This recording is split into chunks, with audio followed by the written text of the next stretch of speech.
भारी खतरा है रे भाई।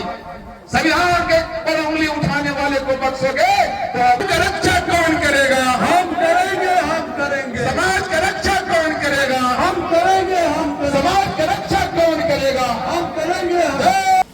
प्रतिमा अनावरण सह 35वीं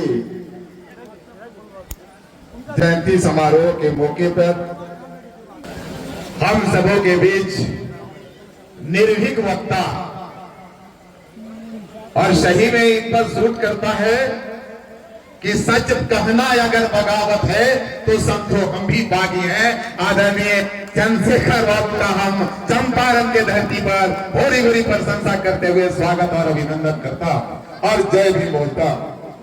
हमारे बीच आदरणीय पूर्व कानून मंत्री बड़े भाई डॉक्टर समीर मोहम्मद साहब, हम सबों के क्रांतिकारी नेता, और खास करके चंपारण के अंदर जब आंदोलन की बात आती है तो मनोज यादव जी को छोड़ दिया जाए तो फिर आंदोलन का मतलब ही नहीं निकलता है। इसलिए भारी क्रांतिकारी साथी, आप सबों के लोकप्रिय विधायक, जनहित के लिए हमेशा आंदोलन करने वाले और आज बाबा साहब के संदेशों को चंपारण सहित अपने क्षेत्र के एक एक लोगों तक पहुंचाने के सोच को लेते हुए आदरणीय आप सबों के विधायक मनोज कुमार यादव जी, मंच पर पूर्व प्रमुख सजावल राम जी, इस मौके पे आदरणीय सुरेश सहनी जी, प्रखर वक्ता महिला नेत्री मोतिहारी मेयर आदरणीय प्रीति जी, सत्या सरन जी, मुरुर होदा साहब, संजय निराला जी, संजय श्रावत जी, और मंच पर तमाम लखेंद्र भाई को छोड़ देंगे तो झगड़ा हो जाएगा, राजदेव भाई, और मंच पर तमाम सम्मानित आदरणीय नेतागण, सामने बैठे हुए तमाम नौजवान साथियों, मित्रों, अभिभावकगण, माताओं, बहनों, बच्चों और मीडिया के मित्रों, आप सभी को स्वागत करते हुए, अभिनंदन करते हुए जय भी बोलना चाहता हूं।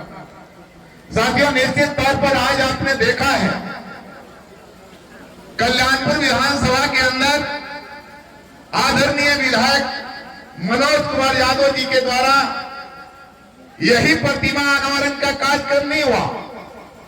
हम बाहर थे, जयंतिया समारोह आयोजित की गई थी, मुझे बाहर बुलाया गया था, उस समय भी हमको आमंत्रित किए थे।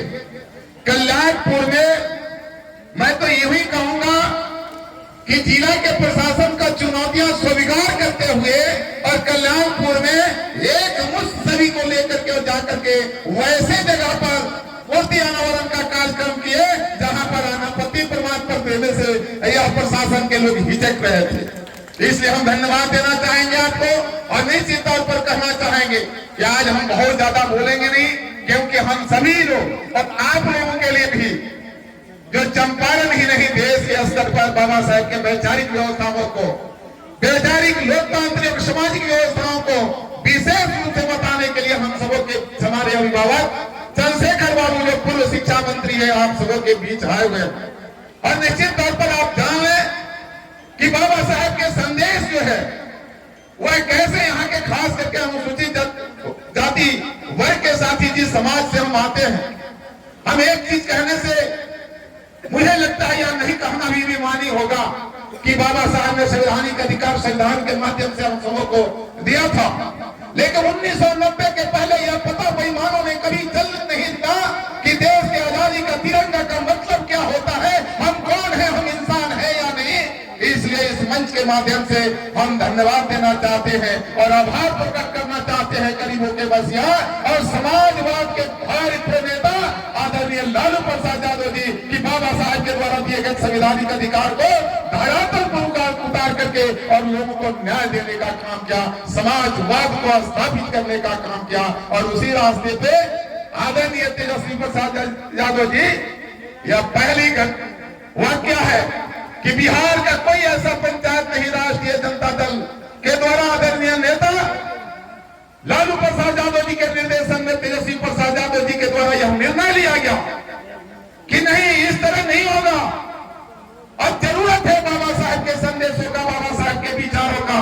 अत्याचारी हमारे लोग को तबाह करेंगे, ये षड्यंत्रकारी हमारे लोगों को तबाह करेंगे। और राष्ट्रीय जनता दल हमारे नेता लालू प्रसाद यादव जी के निर्देशन में तेजस्वी प्रसाद यादव जी ने निर्णय लिया कि हर पंचायतों में अंबेडकर परिचर्चा कराओ। यह पहली पार्टी है कि पूरे बिहार के प्रत्येक पंचायतों में अंबेडकर परिचर्चा करा करके बाबा साहब के संदेशों को पहुंचाने का काम किया गया।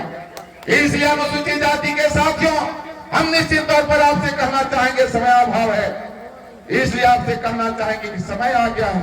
संविधान पर भारी खतरा है रे भाई। संविधान के पर उंगली उठाने वाले को बख्शोगे तो अपने बाबा साहब के द्वारा दिए गए संवैधानिक अधिकार से हाथ धोना पड़ेगा। इसलिए हम बहुत ज्यादा नहीं जाना चाहते। हमारे यहाँ आपके कल्याणपुर में जो प्रखर और क्रांतिकारी नेता है, निश्चित तौर पर आपके एक एक चीजों को यह बोलते भी हैं कि सरफरोशी की तमन्ना अब हमारे दिल में है।